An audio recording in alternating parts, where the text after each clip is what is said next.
BTC কাৰ্যালয়ত এটা অনাবশ্যকীয় ঘটনা হোৱা আমি দেখিবলৈ পাওঁ। এই ঘটনাটোৰ লগত কোনো বড়ো সংগঠনে জড়িত নহয় বুলি বিবৃতি দিছে।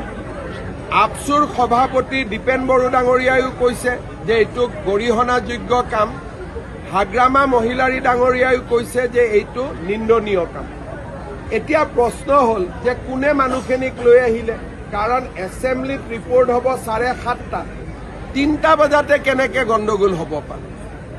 সেইকাৰণে BTC প্ৰশাসনে অসম চৰকাৰক অনুৰোধ কৰিছে যে এই ঘটনাটোৰ ওপৰত এটা ন্যায়িক তদন্ত হ'ব লাগে। আমি গুৱাহাটী উচ্চ ন্যায়ালয়ৰ অৱসৰপ্ৰাপ্ত ন্যায়াধীশ ন্যায়মূৰ্তি হীৰেন্দ্ৰনাথ শৰ্মা ডাঙৰীয়াৰ হতুৱাই বা তেখেতৰ দ্বাৰা এই তদন্তটো সম্পূৰ্ণ কৰিব খুজিছোঁ, যিহেতু কোনেও ইয়াত জড়িত নাই বুলি কৈছে।